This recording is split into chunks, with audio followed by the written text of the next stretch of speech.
We got some problems. You need to tell me why you're not an accomplice to this murder. Okay, I know it doesn't look good. This is absolutely not good. This is 32-year-old Sabrina Lemon. Mere months ago, Sabrina secretly plotted her husband's murder, believing, hoping, and praying that no one would ever find out, all until now.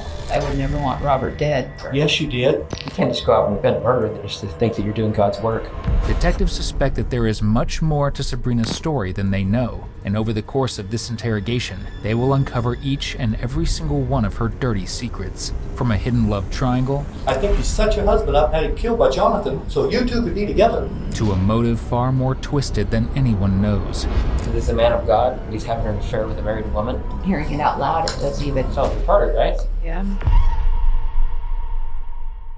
38-year-old Robert Lemon and his wife, 35-year-old Sabrina Lemon, had been married for 14 years and lived what seemed like a perfect, content life. With 2 beautiful children, they would attend every church service, Sunday supper, and event.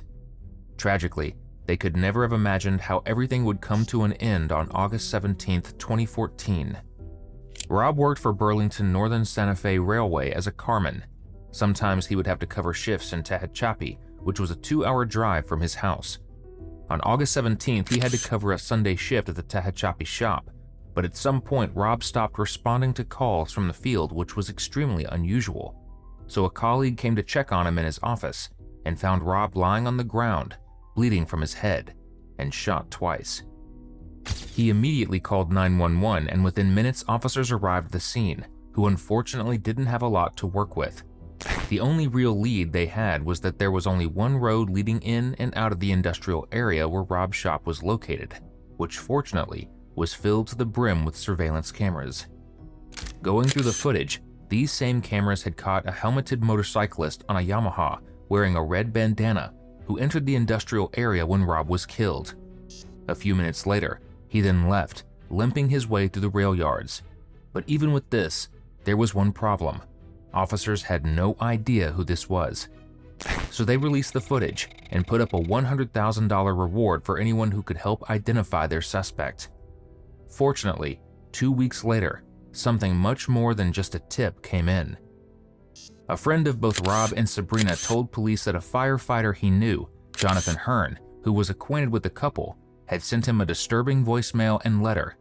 In the voicemail, Jonathan was sobbing, saying he felt numb, that God had crushed him, and was begging to meet.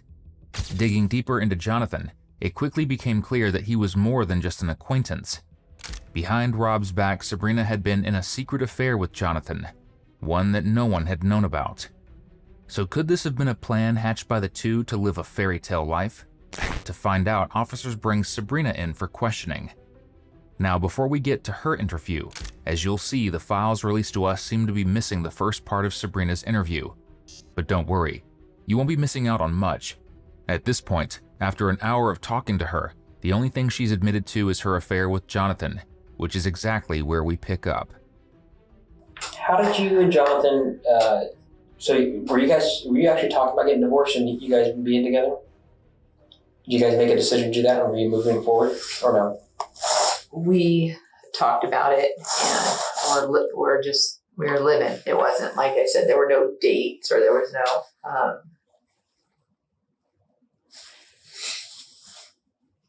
he was going to build a house and kind of establish himself, for sure. He's a youngster, huh?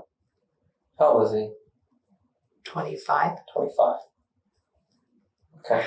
Which I know, I'm not. Now, what kind of a girl can I really even say that I honestly am, besides a mess?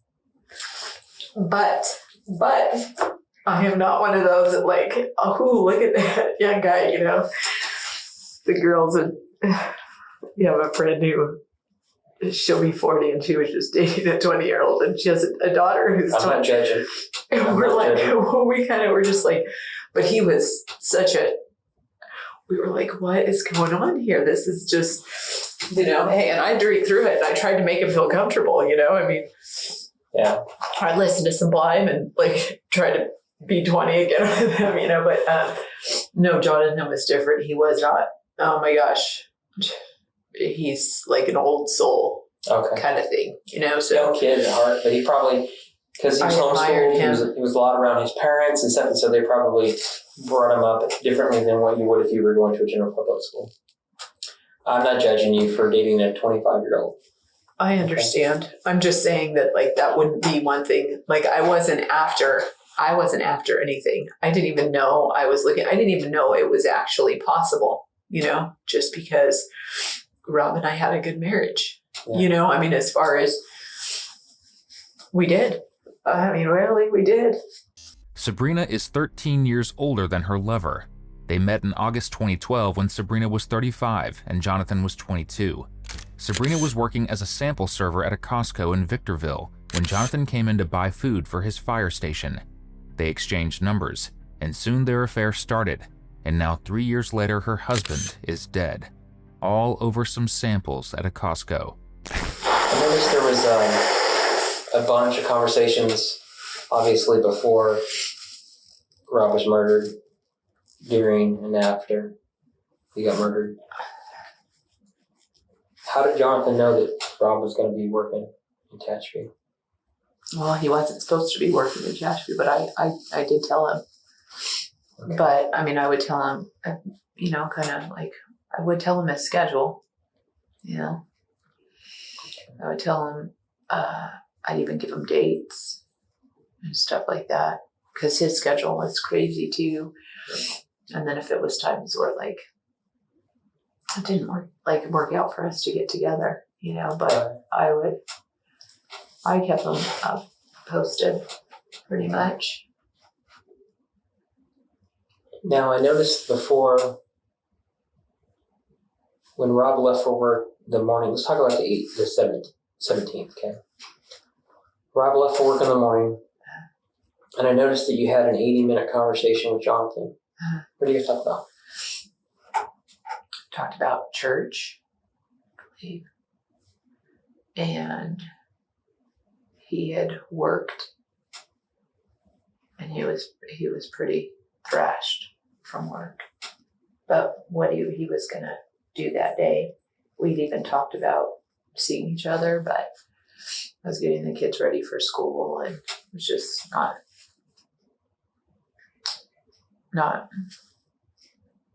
gonna work out. And I think even maybe, and I don't know, other days Rob was going to work because he wasn't supposed to work that day. Yeah. So did you guys talk about Rob going to work, and then you're getting the kids ready for school and all that drama? Yeah. Okay. Robert's shop in Tehachapi was as secluded as it gets. The only way to reach it was down a one-way industrial access road. There was no stumbling onto it by accident. Whoever the man in the video was, he came specifically for Robert, and he came to kill him. When officers first arrived, the office was a mess, which led them to believe it may have been a robbery gone wrong. But a deeper search showed nothing of value was actually taken. It was staged, and the motive was murder. But who could want him dead other than his wife's lover?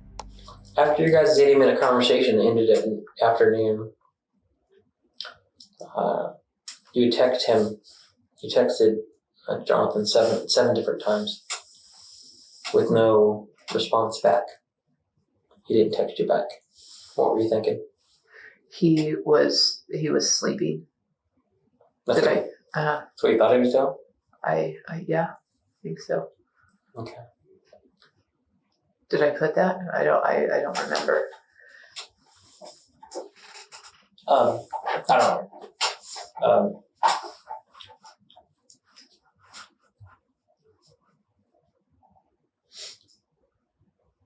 So after the 7 messages, it was late in the evening, where I wasn't showing up at home, and you called and talked to Jonathan. He finally texted you back and called you. What did you guys talk about? He said he was sorry that For what? he'd been sleeping and he missed my calls. And we just talked about, I don't even remember what we talked about, but I said Rob's not home yet. I was kind of looking out for Rob and trying to get the kids together. So it was just kind of like typical, he didn't. And I even tried calling him back, I remember one time, just because Rob still wasn't home. Did he seem to act normal? Yeah, he said he was really sorry for not being around. He feels bad for missing my calls. 7. But 7? 7 phone calls, or 7 text messages you sent him. What were you going to say? I'm sorry, I didn't mean to interrupt you. Oh, I don't remember. So he was sorry for missing your phone calls. Mm-hmm. And it's pretty common for you guys to, as soon as a text message goes, there's usually a message right back pretty quickly, huh? Yeah, I mean, not like a whole, not like 5 hours or something. Yeah, it's not going to be 5 hours. It's usually pretty quickly.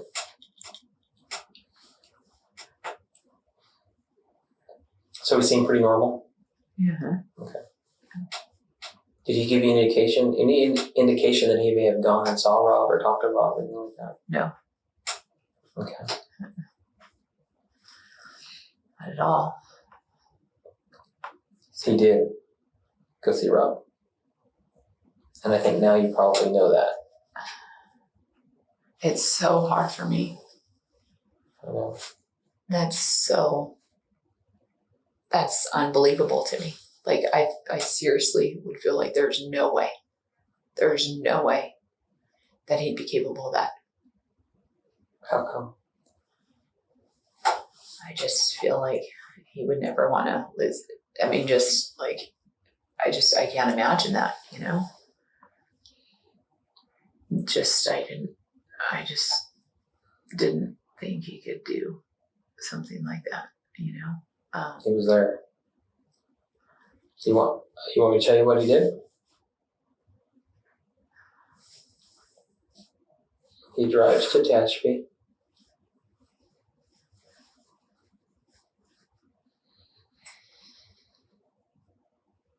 He checks to see if Rob's there. Rob's not there. He leaves.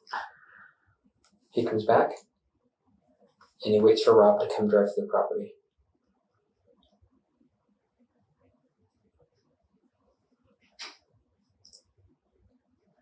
You're sure? I'm positive. 100%. How do you know for sure? I mean, I have lots of evidence. He goes in the shop. They get in an altercation. He shoots Rob twice. He gets on his bike, his motorcycle. He leaves. He changes clothes. Goes to the gas station. Gets some water, gets some gas. Drives home. Gets home. Sees your text messages. Calls you, texts you.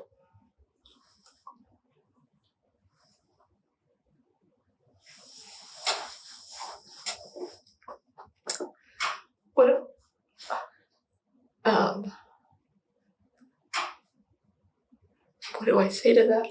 I don't know.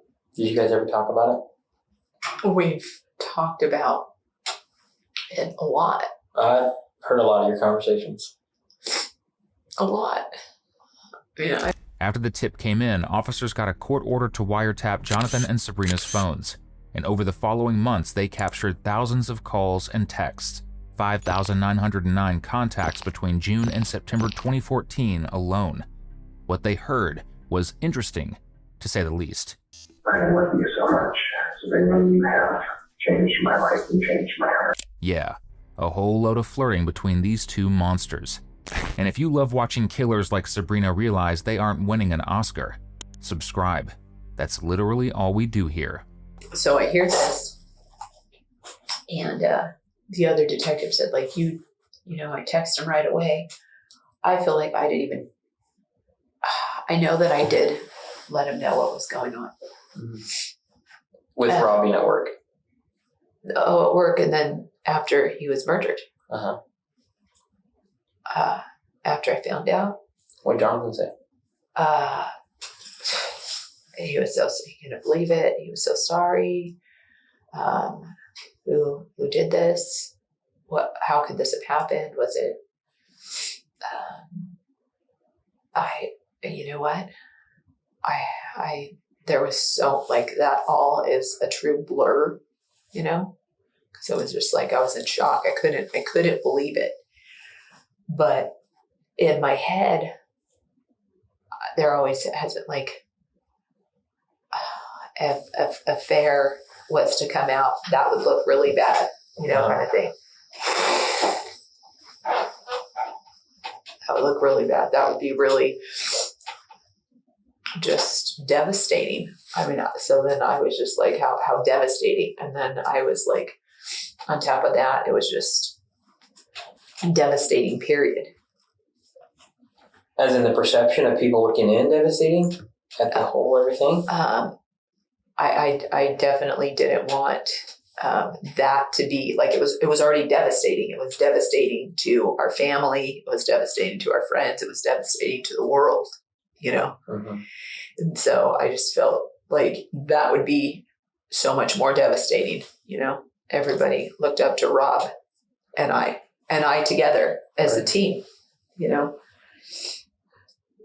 So I've heard you talk to Jonathan more than I would have liked to have. I've heard multiple conversations, hundreds. At what point did you realize that Jonathan did this? I haven't, he's never told me that he has done this. He never told you that? In words. He never said he killed Rob. But you think that he had done it in other words or other actions? Well, just as we're talking, you know, he's like, well, it could be me in that video. Mm-hmm. It could be me. I'm like, well, it's not you. It's like, well, they could place me there, me getting gas somewhere else, you know, and putting me, you know, and that's the video that he's showing you. He could be saying this or that. And I didn't know what you were. I didn't know either, like what you knew or what was really going on, you know. And so I was just thinking maybe you would find somebody. You would find somebody through, you know, DNA. It's like, okay, no. Did you give him the address or anything like that? I don't know the address.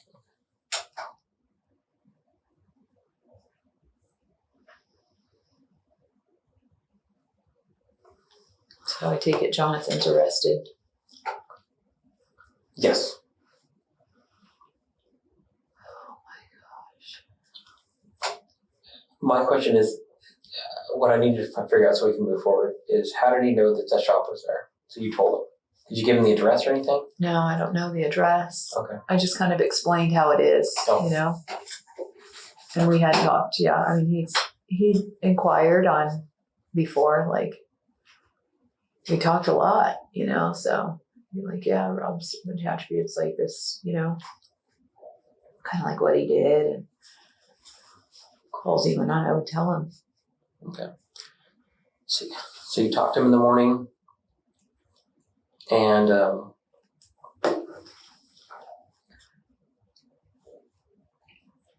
normal. I mean, it was just normal. Like, right, but I mean, you talked to him and you told him that Rob was going to work, right? Why did you tell him he was going to work?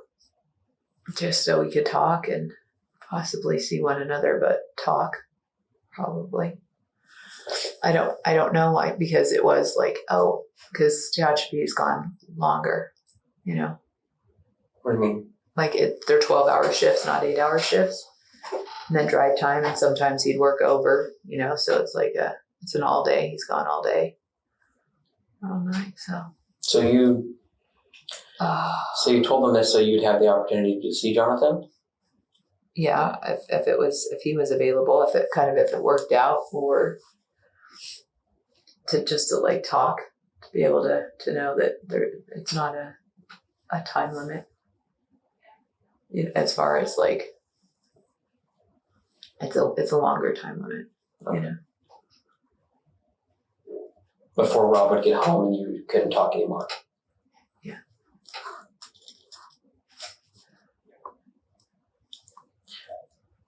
I hate this. Yeah. Like, I mean, I have to believe that there was more going on than that. Just the conversation, like, hey, I want to. For that day? Yeah. Like, you know, hey, because you guys have already talked about divorce. You talked about being together. I mean, there has to be some more conversation going on about. I promised you, Detective, we talked about church. No, it wasn't like I'm going up to Tehachapi to, take care of Robert. You guys didn't talk about that? No. They had been planning to kill Robert for far longer than anyone expected. Jonathan later admitted the couple had initially discussed it as a joke until late 2013 when the joke became very real and they began thinking of ways to end Robert's life. The shooting wasn't the first attempt. In the spring of 2014, they tried to poison Robert with arsenic.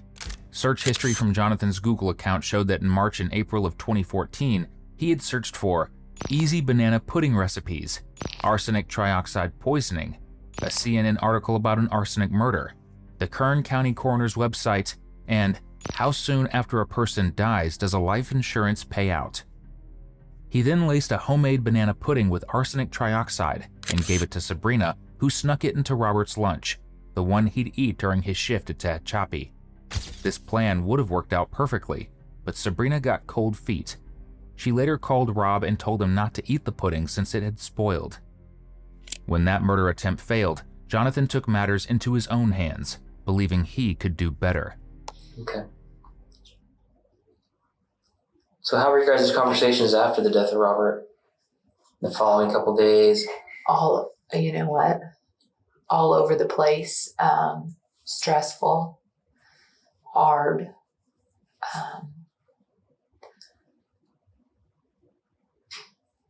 There were times where I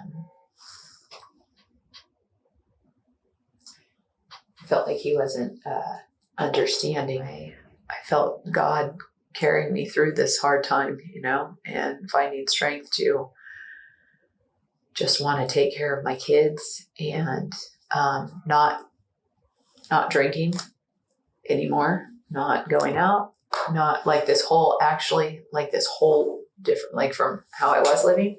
Yeah. To actually complete opposite. I think that that Jonathan feels like he was saving you from that he was saving you from your lifestyle. And in turn in that, he was, doing good. The life of sin Jonathan wanted to save Sabrina from wasn't the affair. It was something else entirely. Robert and Sabrina had opened up their marriage in 2008 and later joined a swinging social group their friends called the Wolf Pack. But the couple did everything in each other's presence, and it was always only physical. When Robert found out that Sabrina had a secret emotional relationship outside their marriage, he asked her to end it immediately. Sabrina's sister Julie later said that she believed Sabrina had been pressured into the lifestyle by Robert and wanted to go back to her Christian life, but Robert refused to budge. And this is the lifestyle Jonathan supposedly wanted to save her from by giving her a lifestyle of a murderer in prison. He's changed the appearance a little bit. He's changed the exhaust. And once he started feeling like we were going to come talk to him about this murder, not about an affair, we got video of him getting rid of it. He doesn't have it anymore? No, we have it.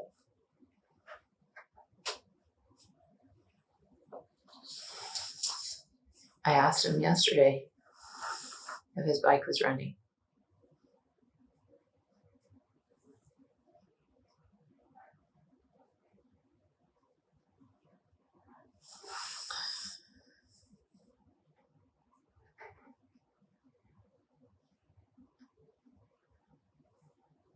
I need you to tell me more. I know you know a lot more than you're telling me. You're not going to be able to just forget about this. It's guy murdered your husband in cold blood.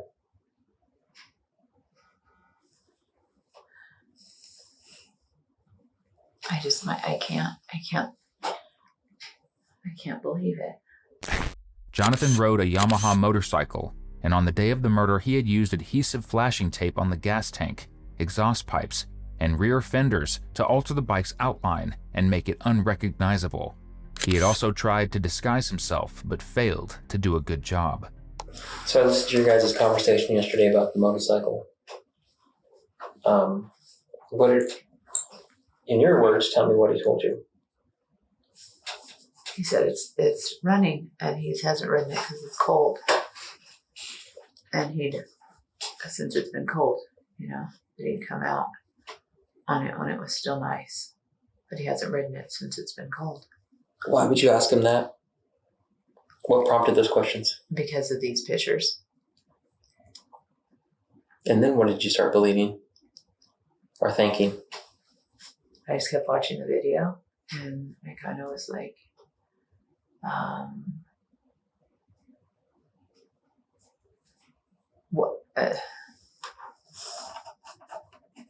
just told him what it looked like, and I was tripping that they had John. I didn't know if this was real. It might not be real. These might not be actual videos.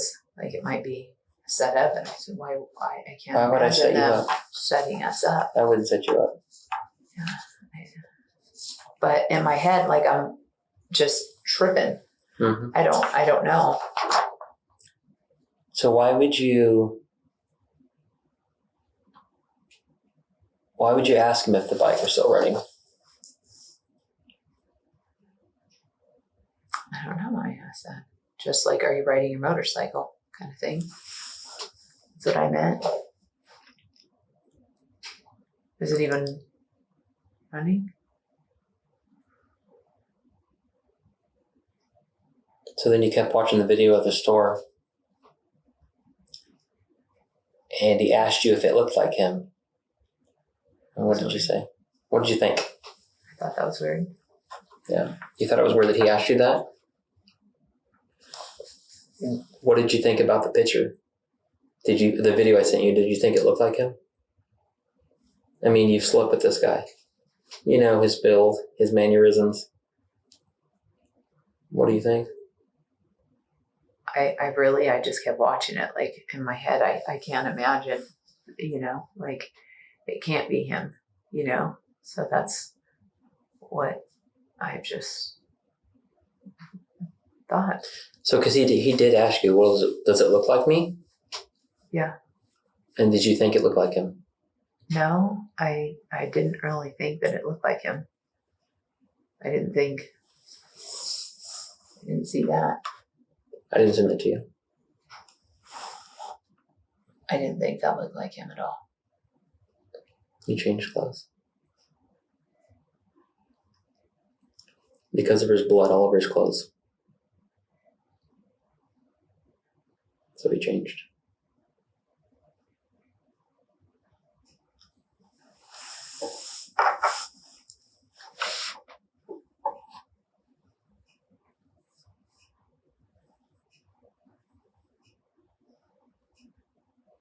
So the first video was him too? Walking across the parking lot there. Or no? He walked back to the shop. Door was open. Walked in. Rob was getting a Gatorade out of the refrigerator. In the CCTV footage, Jonathan had disguised himself with a helmet, a red bandana, a mask resembling an elderly man's face, gloves, and thrift store clothing he had never worn before. He was also carrying 2 backpacks, one of which had a handgun fitted with a homemade silencer he'd built from a Maglite flashlight. But one thing he couldn't disguise was the way he walked.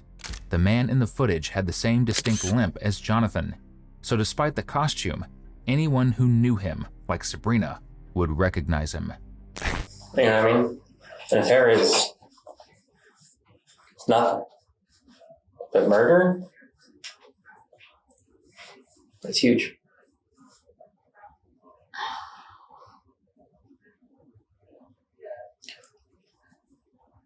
Did you ever suspect him of doing this?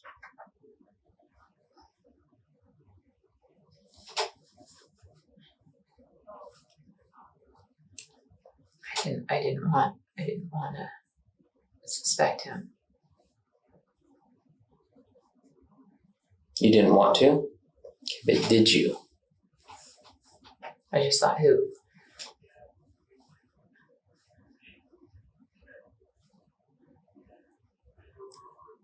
Thought, who could do this to Robert? Like, why?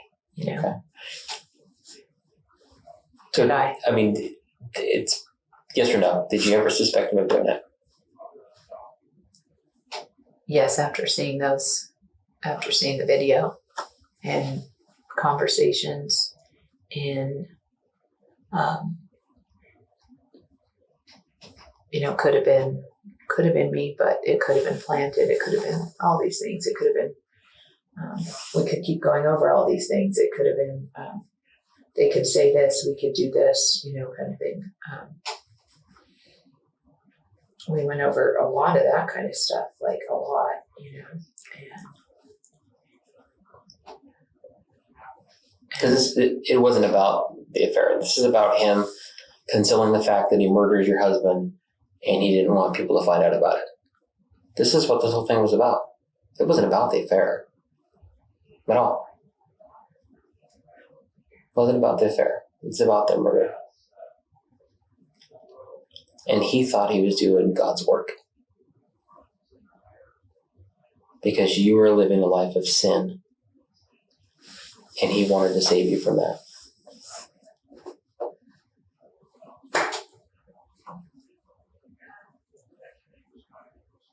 what do I do now? You do know what? I said, what do I do now? What do you do now? You tell me everything you know. Because I'll be honest with you. What I get out of this interview is going to make a huge decision on if you ever touch and see your kids again. Ever. In your entire life. And right now I feel like that you have some more information that you're not giving to me. And you're not telling me everything I need to know. Okay. Well, And this would be the time. This is our last interview. Ever. Now the time to tell me the truth about everything. And it honestly is going to make the decision on if you see him again. Touch him. You read the Bible. David and Bathsheba and Uriah. he told me about that. Mm-hmm. Did you read the story? No, I read. Psalms 51. Yeah, I don't remember. He knows the Bible really good. Mm-hmm. You know why? Because he was homeschooled. He was at home all the time, and they talked about church and God and stuff. Okay. How about Psalms 51? He told you about that, right? And he prayed for forgiveness for his bloodshed. Remember that? He talked about that? For his bloodshed? Mm-hmm.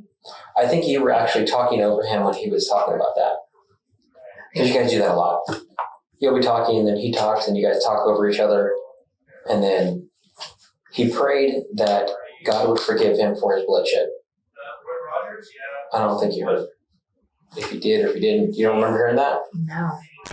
Sabrina and Jonathan would repeatedly refer to themselves as David and Bathsheba, because in the Bible, King David falls in love with Bathsheba after seeing her bathing on a rooftop, but Bathsheba is already married.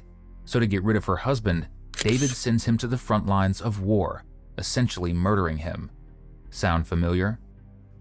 Jonathan was homeschooled, deeply religious, and had no criminal record before this.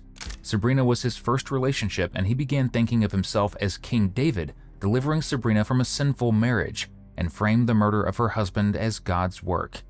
On the wiretaps, the couple repeatedly recited Psalms 38 and 51 together, which talks about forgiveness for bloodshed. So I need to get some clarification on a few things. Back before Rob got murdered, okay? But before we talk, I want to let you know that you have to be totally honest with me. Okay. This is so freaking serious. I can't tell you how serious this is. Okay. I gotcha. I'm with you. If you're lying to me, it's going to be very difficult for you. Okay. Okay. Before the marriage, or before the death of Robert, you guys have had conversations, multiple, 7,333 conversations. April 15th, when you got the burner phone. Got that burner phone on April 15th. From April 15th to September 1st, there were 7,333 phone calls, text messages. I've done my homework. Okay. You guys have had to have some sort of conversation discussing your unhappiness in your marriage and your divorce or possible divorce. And then at what point did Jonathan say that he could probably take care of it for you? He never said he could take care of it. Never. It was like, no, like we could be together, you know, and live for God. So he said we could be together and live for God. What did you think about that? I just kind of lived, you know. I thought I would think about it, but it was like I was living like two lives, you know. So a life with Robert and then a life with Jonathan. in a way, yeah. I mean, I seriously thought we were getting arrested for an affair, and I know that sounds. Yeah. It's like, well, what do they have really besides phone records? Okay, well, you know, I need to go back and forth, but then I just felt I felt guilty, you know, for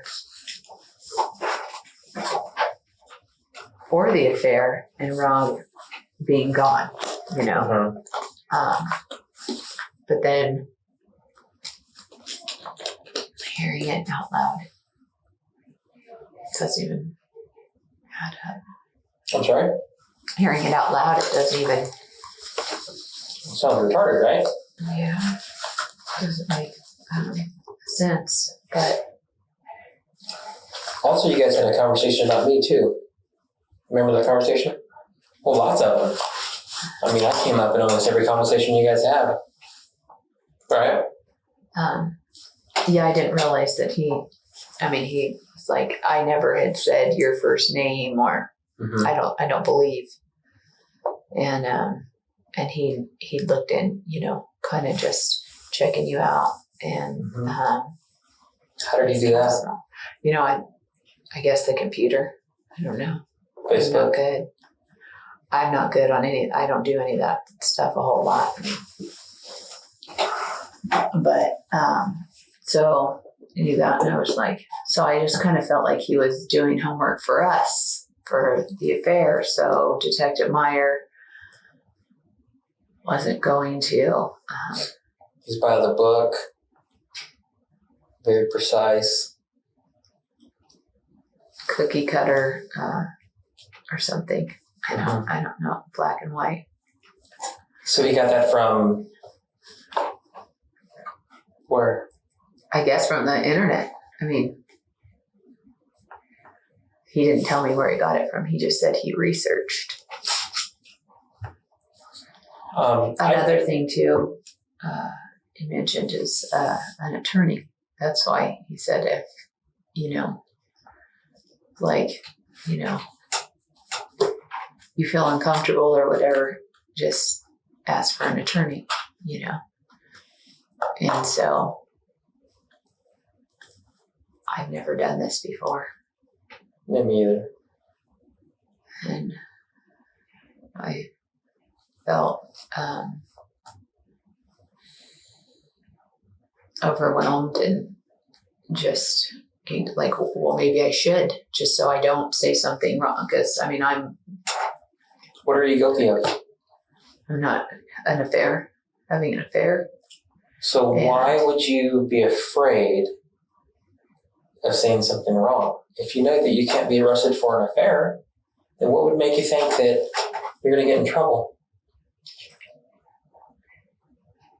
I didn't want to put it out there. I thought that in my head, like that's what I was running from. Like, I don't want you to find out that that there's been an affair in prior, I mean, lifestyle. my husband is killed, and I'm worried about covering up an affair. There's bigger things than having an affair. That's murder, right? Yeah. I mean, at that point in time, I'd be like, here's all my cards. I'm not doing anything wrong except for having an affair. You should go look at that motherfucker. That's what I would have said. Right. Kids with no father. Affair. Who cares? Yeah, well now. You know what I mean? Yeah. You. So why would you have him call you from the station phone? Because I was worried, like thinking, I don't know, you guys were, Thinking the phones were tapped? I was thinking maybe someone's listening. I don't know. I felt freaked out. Like, and I did. How did And you I think kind that? of was like, but You kind of it were. wasn't you, right? And these, I mean, I let him know that what I saw, and I let him know, when we had conversations and that you might call me back. And he said, just to not, let you guys keep poking at me for, I don't even. So that to me is very suspicious. For you to quickly call him on your burner phone after we get off the phone, like seconds after we get off the phone. Call me on the station phone. And then you hear a clicking noise, thinking that we're listening to your call. It turns out it's from the station. Apparently they make a clicking noise when you're talking on the phone there. Mm-hmm. That's very suspicious. Mm-hmm. Like, more than just trying to conceal an affair. That's it. To me, that's suspicious. And to, every detective around here. Yeah, well, I could see where that would be suspicious. Jonathan and Sabrina had started to suspect that they were being wiretapped, so Jonathan bought her a burner phone. They also shifted to an internet phone service to avoid being listened to, but it didn't matter anymore. Officers had already heard everything they needed. What do you think Jonathan's going to tell me? I have no idea what he's going to tell you. Because he's on his way here right now. What do you think he's going to say? Apparently he told one of the other detectives that he wanted to talk to me. What's he going to tell me about you? Me? I have no idea what he's going to tell you about me. Do you want me to give you an idea of probably what he's going to tell me? What? That you set this up and planned this? That's probably what he's going to tell me. I can't imagine that. I can't No? imagine him saying that. No. Why not? Because he loves you? Because he's a man of God, but he's having an affair with a married woman? No, not because of those things, because I didn't set it up, and because I can't imagine him saying that.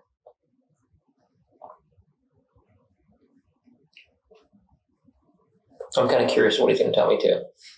If he's going to tell me that you planned this whole thing because you know that if your husband's working for the railroad at the time when the railroad is on duty and he gets killed on duty, that there's a lot of motivator there for money. $300,000 life insurance plus another $50,000, plus the possibility of the railroad coming in and going, No. hey, we can pay you off. Detective Randall Roberts, I don't care about money. Money, I can't even tell you how. I don't care about money. If I was in your shoes right now, I wouldn't care about money either. I would care about my survival. Yeah. Not going to prison for the rest of my life. That's what I would care about. Yeah, of course. Money. That's why I work. I'm a cop. I don't care about money. It's money. It does make the world go round, but it's not everything. It's not everything. When Jonathan was interviewed separately, he cracked almost immediately and confessed to shooting Robert. He also admitted this entire murder had a financial motive. After Robert's death, Sabrina received over $300,000 in life insurance money, plus continuing BNSF survivor benefits. They hadn't just eliminated the man standing in their way, they had also profited off of it. With Jonathan's confession in hand, detectives returned to Sabrina. On August, I think it was the 8th, Jonathan, he bought these clothes he was wearing at a Goodwill in San Bernardino. Shoes, pants, jacket, shirt.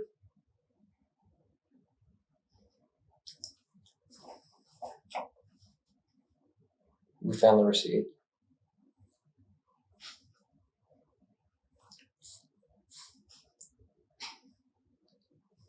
My partners are talking to Jonathan right now. I don't know what he's telling them. So I told my partner that once he gets done talking to her, like, at a point where you take a break, to come in and kind of release some information so we can figure out what he's saying. I don't know exactly what he's telling them. He told them he had a bunch of stuff to tell them though, so I can't imagine what he's telling them. Right. No idea.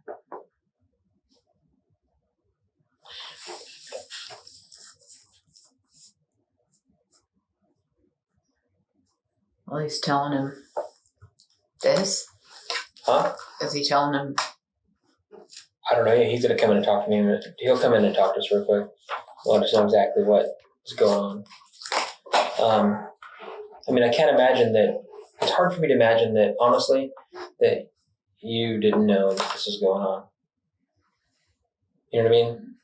With all this talk on the phones in your guys' house, getting a burner phone, it's hard for me to believe that you didn't have knowledge of it. You didn't know. How do you think Robert felt? He was bomb rushed by somebody, and this guy's got a gun in his hand. You know what I mean? Can you imagine? I thought about it a lot. Like, what was going through his mind? What's his heart racing? He's scared. He's thinking about his kids, his wife. This guy's trying to murder him. For what? So he could have his life. This guy wanted Robert's life. And this guy murders him in cold blood. So I was like, how do you think Robert felt? I mean, he had to be scared. You know what I mean?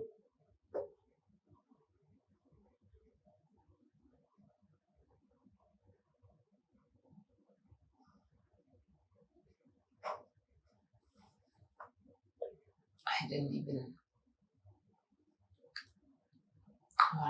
I just wanted to know if he suffered. You said he didn't suffer. I didn't know details of. I mean, I really don't know. I know that where you got shot at was horrible. But you don't know what he was going through. 1 second, everything is cool. You're bending down, getting a Gatorade or water. Next second, you're fighting for your life. Fighting for your life. This guy's gonna kill you. He was struggling. Yeah, they're fighting over the gun. And then pow, gun goes off. And then what are you thinking? You start thinking about your life. You know, your kids and all this shit. You know what I mean? Nobody knows what Rob was thinking, but we can speculate, you know. He's thinking, oh my God, I gotta get this gun from this guy. You know what I mean? Let's take a moment to actually lay out what happened on the day of Rob's murder. After arriving in his red Yamaha, Jonathan had waited outside Robert's shop until he came back from a shift. When Robert turned around after grabbing a Gatorade from the fridge, Jonathan fired a shot from inside his own backpack with the bullet striking Robert in the chest with an upward trajectory. Jonathan then entered the office, pulled papers from filing cabinets, and took a laptop and disk to stage a robbery. Then, believing Rob might still be alive, he came back and fired a second shot at point-blank range to make sure that he had finished the job. It looks like there's two people at fault, not just you. think you pulled the trigger, did you? No. Jonathan did. When did he tell you that it was him in that video? Yesterday. When? Yesterday. He didn't tell you before that? No. What did you think when he told you that's him in the video? Well, he hadn't seen the video, but he said it could be me. He said How could that be? I'm confused here. we've just talked a bunch about, he's just said that, detectives can say and do anything that they want. Did you ask him how that could be him in that video? I did. What did he say? He said that it could be a picture of him at another gas station. Did you ask him what he was doing in that gas station? Halfway to where your husband was murdered? From what how I took it was like another gas station, another place, And I said, why would they want to do that? Okay. Why would they want to put? Did you see the picture of Jonathan on the motorcycle? Yeah, it's right there. Do you have any trouble figuring out that's Jonathan? Because frankly, everybody else that knows him that's seen it, you have to know that we floated that to them. Have all had no problem with it. And I think you would know him more than any of them, really. Yeah. You have any problem with that, picking that out as Jonathan? No. Do you know anybody else that looks like that has a motorcycle like that would have a reason to kill your husband? No. Who else could it be? No, that's what I was hoping. Okay. Tell me what I think. When your secret boyfriend finds out exactly where your husband is in a different county, 2.5 hours away, drives up here and kills you. What do I think? How in the world would he find out where that place is? I couldn't even find it when they sent us there. That's my fault. Absolutely. What's it look like to me? I know. Let me tell you what it'll look like to a jury. This is all I do. It's all I've been doing for many years. Let me tell you what a jury's going to think. The same thing I am right now and the same thing you are. Yeah, I understand. We got some problems. You need to tell me why you're not an accomplice to this murder. Why am I not? Yeah. Because I would never want Robert dead. I would never want him dead. Ever. Yes, you did. You guys have been talking for weeks and weeks about how this is God's will, that you guys get together and marry. It's all God's will. Dead. It's almost every conversation of every day about how killing your husband and you two getting together is God's will. Bathsheba? Didn't we talk about that? They had said... Well, tell me that story. Tell me the story of David and Bathsheba. I don't know that. I don't know it. You don't know that story? He says, that's our life. And you went, yes. Well, whatever I read, You don't remember? No, I don't remember. He takes another man's wife and has her husband murdered, killed. It's a little other way around here. It sounds to me like the woman fell in love with another man and had her husband killed. I would never want Robert killed, ever. When he asked about where your husband is, what do you think he's asking for? You go buy him a milkshake, say, hi, I'm doing your wife. What do you think he's going to do?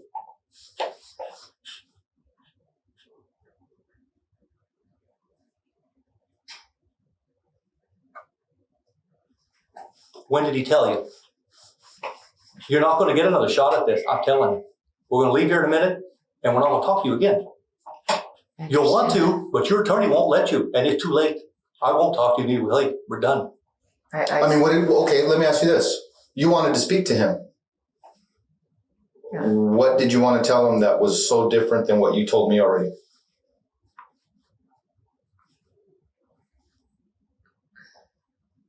I don't know, just...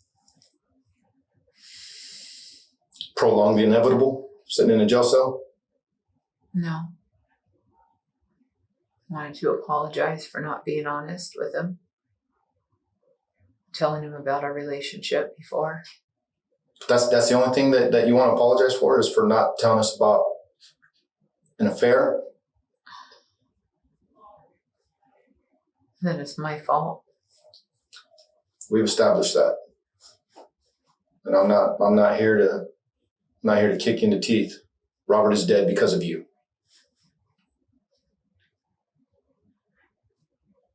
Make no mistakes about that. That is something that you are going to have to live with for the rest of your life. That is something that your children are going to have to live with for the rest of their lives. Because no matter what happens now, little Robbie's going to know that Jonathan killed his dad. So 5 hours, you managed to tell us nothing. Different bigger stuff. This whole time, you find yourself not being able to believe it.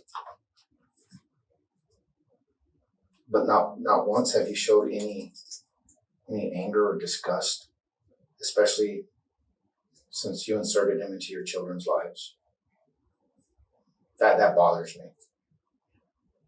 You know, it's not too often I get to see good things at work. But when I saw that video of your son, it impacted me. And through all this, your children really haven't been a concern to you. It's unfortunate, because they definitely deserve better than what you're giving them. And I hope they get it. I hope they do. They deserve a lot more than what they're getting.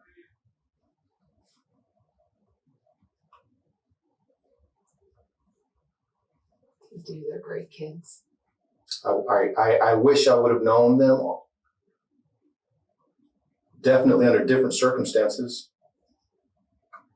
You know,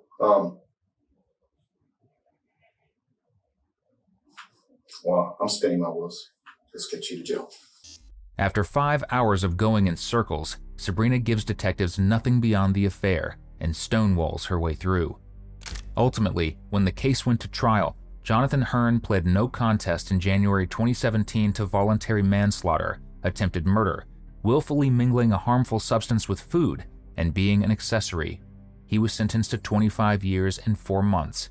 As part of his plea, he was required to testify against Sabrina, and he did. On October 5, 2017, after a 4-week trial, a Kern County jury found Sabrina Lemon guilty of first-degree murder, conspiracy to commit murder, solicitation of murder, and being an accessory.